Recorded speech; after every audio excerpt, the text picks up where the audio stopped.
السلام ورحمۃ اللہ اعوذ باللہ من الشیطان اللعین الرجیم بسم اللہ الرحمن الرحیم الحمد للہ رب العالمین والصلاة والسلام علی اشرف الانبیاء والمرسلین وعلی آلہ الطیبین الطاہرین المعصومین ولعنۃ اللہ علی اعدائہم اجمعین۔ آج ہم اصول نہیں کر پائیں گے، صرف فقہ تھوڑی دیر آپ کے مزاحم ہیں، اور اس کے بعد نیکسٹ جو ویک ہے وہ ایام فاطمہ کی مجالس ہے، تو جب تک مجالس ہے میرے خیال میں 2 دن اس میں مجالس میں جائے گا، وہ 2 دن بھی درس نہیں ہوگا، اس کے بعد انشاءاللہ درس ادامہ اس کا جاری رہے گا انشاءاللہ۔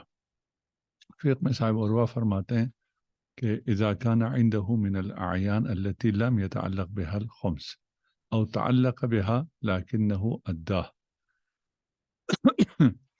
وہ چیزیں جن کا ہم نے کہا تھا کہ جس پہ خمس نہیں آتا ہے، اب وہ کیا ہیں؟ وہ جو جیسے جیسے آپ پڑھ رہے ہیں اس کے مطابق، اور آپ کے اپنے مبنا کے مطابق، یا آپ جس کی تقلید کرتے ہیں اس کے مبنا کے مطابق کچھ اعیان وہ ہیں جس پہ خمس نہیں ہے۔ مثلا ارث جو ہے محتسب اگر ہے اس پہ ارث نہیں ہے، کوئی اور سیستانی وغیرہ کے نزدیک آپ نے اگر وہ اختیار کیا تو اس پہ خمس نہیں ہے، اگر اختیار نہیں کیا تو اس پہ خمس ہے۔ آپ کو جو مہر ملتا ہے یا دیا ملتا ہے وغیرہ اس پہ خمس نہیں ہے، یا خمس ہے آپ کو مال ملا ہے، آپ نے اس پہ خمس ادا کر دیا ہے، ایک عین ہے اس عین پہ آپ نے خمس ادا کر دیا ہے، اب کیا ہے؟ اب اس پہ زیادہ حاصل ہو گیا ہے، وہ زیادہ یا منفصلہ ہے یا متصلہ ہے، ٹھیک؟ وہ زیادہ جو منفصلہ یا متصلہ آپ کو حاصل ہو گیا ہے اس زیادہ پہ خمس ہے یا نہیں ہے؟ وہ چیز جس کے اصل عین پہ خمس نہیں تھا اس کے زیادہ پہ خمس ہوگا یا نہیں ہوگا؟ ہاں، یہ جو زیادہ ہے اس میں یہ ایک دفعہ زیادہ عین میں ہے، ایک دفعہ زیادہ عین زیادہ نہیں ہوا ہے، اس کی قیمت سوقیہ زیادہ ہو گئی ہے، ٹھیک؟ تو اس پہ آیا خمس ہے یا خمس نہیں ہے؟ صاحب عروہ فرماتے ہیں کہ یہاں پر خمس نہیں ہے، لم یجب خمس و تلک زیادہ، یہ جو زیادہ حکمی ہے یا زیادہ جو آپ کا عین میں حاصل ہوا ہے ان پہ خمس نہیں ہے، کیونکہ ان پہ ان کے اصل اعیان پہ خمس نہیں تھا۔ ہم ان سے پوچھتے ہیں کیوں؟ لعدم صدق تکسب، ٹھیک، ولا صدق حصول الفائدہ، یہ فرماتے ہیں کہ یہ نہ کسب ہے نہ ہی ان پہ فائدہ صدق آتا ہے، ٹھیک۔ کہتے ہیں ہاں ایک صورت میں بعید نہیں ہے، وہ تب ہے جب آپ اسے بیچ دیں، بکنے سے پہلے کوئی مسئلہ نہیں ہے، خمس نہیں ہے، ٹھیک۔ لیکن اگر آپ اس کو بیچ دیتے ہیں، مثلا آپ نے ایک گوسفند لیا تھا، وہ گوسفند نے 4 بچے دے دیے، گوسفند آپ کو ارث سے ملا تھا اس لیے اس پہ خمس نہیں تھا، اب جو اس کے بچے ہیں اس پہ خمس ہے یا نہیں ہے؟ جو زیادہ ہے اس کی بات ہو رہی ہے، وہ کہہ رہے ہیں خمس نہیں ہے۔ اگر آپ اس کو بیچ دیتے ہیں تو پھر اس پہ خمس ہونا بعید نہیں ہے۔ یہ بھی جہاں پر نعم لو باعها ولم يبعد وجوب خمس تلک زیادہ، ہاں اذا لم تکن تلک العین من مال التجارہ اور رأس مالہا، ٹھیک، یہ بھی تب ہے جب یہ مال تجارت یا رأس مال نہ ہو۔ بس یہاں جو مسئلہ پیش کیا ہے اس میں ہمارے پاس ایک یہ ہے کہ وہ عین ہے، اس کے پاس اعیان ہے اور اس پہ خمس تعلق نہیں ہوتا ہے، ٹھیک، جیسے ارث ہے یا بدل خلع ہے یا مہر ہے، اس پہ خمس نہیں ہے۔ دوسرا مورد وہ ہے جہاں پر خمس ہے لیکن اس نے اس کا خمس ادا کر دیا ہے، ٹھیک۔ زیادہ بھی کبھی متصلہ ہے، درخت ہے، وہ درخت جو ہے وہ بڑا ہو گیا ہے، زیادہ ہے لیکن یہ زیادہ یہ متصلہ ہے۔ کبھی منفصلہ ہے، یہ زیادہ منفصلہ درخت ہے، اس نے پھل دے دیے، جانور ہے اس نے بچے دے دیے، ٹھیک، تو یہ زیادہ عینیہ ہے، ٹھیک۔ تیسرا مورد کیا ہے؟ جہاں پر اعیان جس پر خمس نہیں آتا تھا اس کی قیمت سوق میں زیادہ ہو گئی ہے، زیادہ عینیہ نہیں ہے، زیادہ حکمیہ ہے. ٹھیک. ہاں. یہاں پر جب اس کی قیمت بڑھ گئی ہے، آپ نے ایک پلاٹ لیا تھا، پلاٹ تو بڑا نہیں ہوا لیکن اس کی قیمت بڑھ گئی ہے. پلاٹ آپ کو ارث میں ملا تھا، اس کی قیمت اب بڑھ گئی ہے، اور وہ جو ارث میں ملا تھا یا اس پلاٹ پہ آپ نے خمس دے دیا تھا، اب اس کی بڑی ہوئی قیمت پہ خمس ہوگا یا خمس نہیں ہوگا. ٹھیک. اما اذا کان قد اشتراہ للتجارہ، اگر اس نے اسے تجارت کے لیے خریدا ہے تو پھر یہ ہے کہ وہ اس کے بعد آپ اس کا جو آپ کو زیادہ آیا ہے اسے معون سنا کے بعد دیکھیں گے کہ اس پہ خمس آتا ہے یا خمس نہیں آتا ہے. ٹھیک. یہاں پہ کہا گیا ہے، اب واپس آ جائیں سارے تینوں قسموں کو سمجھنے کے بعد، کہ یہ جو زیادہ ہے جس کے اصل پہ خمس نہیں تھا یا اصل کا خمس ادا ہو چکا ہے، اس کے بعد اس پہ خمس آئے گا یا خمس نہیں آئے گا. علماء فرما رہے ہیں کہ اس پہ خمس نہیں آئے گا. کیوں اس پہ خمس نہیں آئے گا؟ اس لیے کہ ہمارے پاس کوئی دلیل نہیں ہے جو کہے کہ اس پہ خمس آئے گا. اس لیے کہ ہمیں خمس آنے کے لیے عنوان جو چاہیے وہ فائدے کا چاہیے، غنیمت کا چاہیے، کہ اس کو فائدہ ہوا. ٹھیک. عرف میں یہاں جب اس کے اصل پہ وہ خمس دے چکا ہے یا اسے ایسا مال جو ارث میں ملا ہے جس پہ فائدہ صدق نہیں آتا ہے، اسے فائدہ نہیں کہتے. جب فائدہ نہیں ہے تو پھر خمس بھی نہیں ہے. ٹھیک. اچھا، یہ فائدہ نہ ہونا وہاں تو ٹھیک ہو رہا ہے جہاں پر زیادہ متصلہ ہے. چلیں درخت ہے، درخت آپ نے لگایا ہوا تھا، آپ کو ارث سے ملا، وہ بڑا ہونا شروع ہو گیا، اسے تو فائدہ نہیں کہتے. ٹھیک. لیکن درخت ہے جس نے آپ کو پھل دے دیا ہے، 1 لاکھ کا آپ کا پھل بکتا ہے. ٹھیک. اسے بھی آیا آپ فائدہ نہیں کہیں گے. بچے دے دیے گوسفند نے، آپ اس کو بھی فائدہ نہیں کہیں گے. ٹھیک. اس لیے کہ آپ ایک چیز کہہ سکتے ہیں کہ یہ جو فائدہ ہے یہ من دون تکسب ہے، فائدہ تو ہے. ایک بات یہ ہو رہی ہے یہ فائدہ ہے یا نہیں ہے. اگر فائدہ نہیں ہے تو پھر خمس نہیں. دوسرا یہ ہے کہ اس نے اتنا 1 لاکھ کا پھل دے دیا ہے ایک درخت نے، وہ کیسے فائدہ نہیں ہے؟ آپ کہیں فائدہ تو ہے لیکن تکسب نہیں. ہم کہتے ہیں تکسب ہونا کوئی ضروری نہیں ہے، کہ وہ تکسب ہو تو جا کر اس پر کیا صدقہ ہے؟ فائدہ صدقہ ہے. بس جو زیادہ فائدہ ہے اس پر خمس ہے، جو زیادہ فائدہ نہیں ہے اس پہ خمس نہیں ہے. یہ جو قانون ہے کلیہ ہے وہی ہے. اس سے ہٹ کے ہمارے پاس کوئی روایت نہیں ہے. کوئی روایت آ کے کہتی ہو کہ اگر آپ کو کوئی مال ارث سے ملا ہے یا آپ نے کسی مال کا خمس ادا کر دیا ہے تو وہ اگر زیادہ ہو تو خمس ہوگا یا نہیں ہوگا، یا ہمارے پاس اس پہ کوئی روایت نہیں ہے، کوئی دلیل نہیں ہے. بس یہ جو علماء فرما رہے ہیں یہاں وہ ہے خمس ہے یا خمس نہیں ہے، وہ کس بنا پہ کہہ رہے ہیں؟ وہ اس بنا پہ کہہ رہے ہیں یہ فائدہ ہے یا فائدہ نہیں ہے. ہمارے پاس دلیل یہ ہے کہ فائدے پہ خمس ہے. بس جو فائدہ عینیہ ہے اس کو اگر آپ متصل میں کہتے ہیں کہ یہ فائدہ نہیں ہے، منفصل میں آپ نہیں کہہ سکتے یہ فائدہ نہیں ہے. جو زیادہ منفصلہ ہے، درخت نے پھل دے دیا ہے، آپ کو درخت ارث میں ملا تھا، پھل تو ارث میں نہیں ملا ہے. وہ ارث میں آنے کے بعد اس نے پھل دیا، وہ پھل بھی 1 لاکھ روپے کا ہے، وہ 1 لاکھ روپے آپ کے لیے فائدہ ہے. دوسرا جو فرض تھا وہ فائدہ حکمیہ کا. اس میں یہ ہے کہ آپ کو ایک مال ملا، اس کی قیمت بازار میں بڑھ گئی. اس کے بھی 2 فرض ہیں.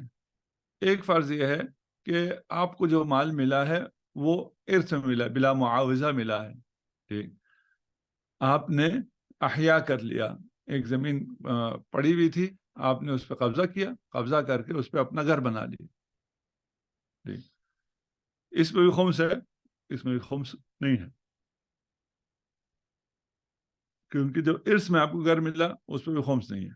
جو زمین پہ آپ نے حیازت کر کے قبضہ کر کے گھر بنایا اس پہ بھی خمس نہیں ہے. ٹھیک. یا آپ کو کوئی چیز ہبہ ہو گئی بلا عوض کے، کسی نے آپ کو ہبہ کر دیا، اور جو آپ نے آپ کو ہبہ کیا اس میں آپ نے رہنا شروع کر دیا. ٹھیک. یعنی آپ کو بلا عوض کوئی چیز تملیک ہوئی، اس کو آپ نے استعمال کرنا شروع کر دیا، وہ زیادہ ہو گیا ہے. خود اس پہ تو خمس نہیں ہے. خود اس پہ خمس نہ ہونا واضح ہے کہ آپ نے پلاٹ لے لیا، پلاٹ میں آپ نے خریدنے کی بات نہیں کر رہے، خریدیں گے تو وہ پھر اس کے زیادہ پہ خمس ہوگا. اس کا اصل پہ خمس نہیں ہے. آپ کو ہبہ ہوا اس پہ خمس نہیں ہے اگر آپ اس میں بیٹھ رہے ہیں. آپ کو ارث میں ملا اس کے اصل پہ خمس نہیں ہے. ٹھیک. یہاں آیت اللہ خوئی فرماتے ہیں کہ یہاں پر فائدہ صدق نہیں کرتا اگرچہ وہ اس کو بعد میں زیادہ قیمت پہ بیچ بھی دے. مجھے ارث میں جو گھر ملا تھا اس گھر میں رہ رہا ہوں، کچھ سالوں بعد اس کی قیمت بڑھ گئی، میں نے کہا اس کو میں بیچ دیتا ہوں. اندرون شہر میں تھا کہ میں اندرون شہر کی اس پراپرٹی کو بیچوں گا، یہاں پہ لوگ کوئی پلازے شلازے بنائیں گے، میں باہر جا کے کسی اس میں سوسائٹی میں کھلا ڈلا اچھا سا نیا سا گھر لے لوں گا. ٹھیک. اب اس کی قیمت بڑھ گئی ہے. آیت اللہ خوئی فرماتے ہیں کہ یہ فائدہ نہیں ہے. ٹھیک. کیوں؟ اس لیے کہ وَبَدَّلَ عَيْنًا بِعَيْنٍ، اس نے ایک عین کو دوسرے عین سے تبدیل کیا ہے. ٹھیک. اس تبدیل عین بعین کو فائدہ نہیں کہتے. واضح ہے؟ نہ اس نے کوئی چیز خریدا، نہ اس نے کوئی چیز بیچا. اسی طرح باغ میں بھی ہے. آپ نے حیازت کر کے ایک باغ لگایا، اس باغ کو آپ نے بیچ دیا. خود اصل باغ پہ آپ پر خمس نہیں تھا، کیونکہ آپ نے حیازت کر کے باغ لگایا ہے. اس باغ کو ابھی بیچا ہے اور بیچنے پہ اس کی قیمت زیادہ ہوئی ہے، تو یہاں پر خمس ہوگا یا خمس نہیں ہوگا؟ یہاں پر خمس نہیں ہوگا. کیوں خمس نہیں ہوگا؟ اس لیے کہ جو چیز آپ کو زیادہ قیمت دے گئی ہے لیکن وہ آپ کو ملی تھی حیازت کے ذریعے، ہبہ کے ذریعے، احیاء کے ذریعے، استیلاء کے ذریعے، ارث کے ذریعے، یہ جو ہے یہ فائدہ نہیں کہلاتا. ٹھیک. اگر فائدہ نہ کہلائے تو پھر کیا ہوگا؟ خمس نہیں ہوگا. ٹھیک. اسی لیے آیت اللہ خوئی فرماتے ہیں وَيَلْحَقُ بِهَذَا مَا هُوَ شِبْهُ الْمُعَاوِضَةِ كَالْمَهْرِ. ٹھیک. فِيمَا إِذَا كَانَ إِقَارًا، اگر مہر میں آپ کو ایک پلاٹ دے دیا گیا، اب میں آپ جب کہتا ہوں تو آپ نہیں ہیں، نہ ارث آپ کو ملنے پہ ہے، نہ آپ کے مہر مجھے کہاں سے ملے گا. مہر تو میں ادا کروں گا نا، مجھے خود تو نہیں ملے گا. صرف یہاں پہ مکلف کو رکھتے ہیں. آپ جب کہتے ہیں مراد مکلف ہے. ٹھیک. تو یہ جو چیز ہے اس کو جو عقار مل گیا مہر میں، اس عقار کی قیمت بڑھ گئی اور اس کو اس نے بیچ بھی دیا، پھر بھی کیونکہ اصل مہر پہ خمس نہیں تھا، اس کے اضافے پہ بھی خمس نہیں ہوگا. ٹھیک. اس پہ اشکال یہ ہے کہ آپ نے کہا کہ اگر کسی شخص نے حیازت کر کے قبضہ کر کے ایک باغ بنا لیا، زمین پہ قبضہ کیا، اس کو آباد کیا، آباد کر کے اس پہ باغ بنا لیا، جو باغ بنایا اس وقت تو اس کا خمس کوئی نہیں تھا. اس کے بعد وہاں پہ سوسائٹیز آ گئی اور اس زمین کی قیمت، وہ زرعی زمین ابھی رہائشی زمین میں تبدیل ہو گئی. وہ 1,00,000 کنال تھا، وہ 1 کروڑ روپے کنال میں تبدیل ہو گیا. آپ نے اس کو بیچا. آپ کہہ رہے ہیں کہ ادھر اس کو کوئی فائدہ نہیں ہوا. بھائی اس کو کیوں فائدہ نہیں ہوا؟ یہ جو آپ کہہ رہے ہیں یہاں پہ صدق نہیں کرتا ہے فائدہ، ٹھیک، یہاں پر کیوں فائدہ نہیں ہوا ہے؟ اسے فائدہ تو ہوا ہے. ٹھیک. اسی لیے شہید صدر نے آ کے یہاں پہ تفصیل دیا ہے کہ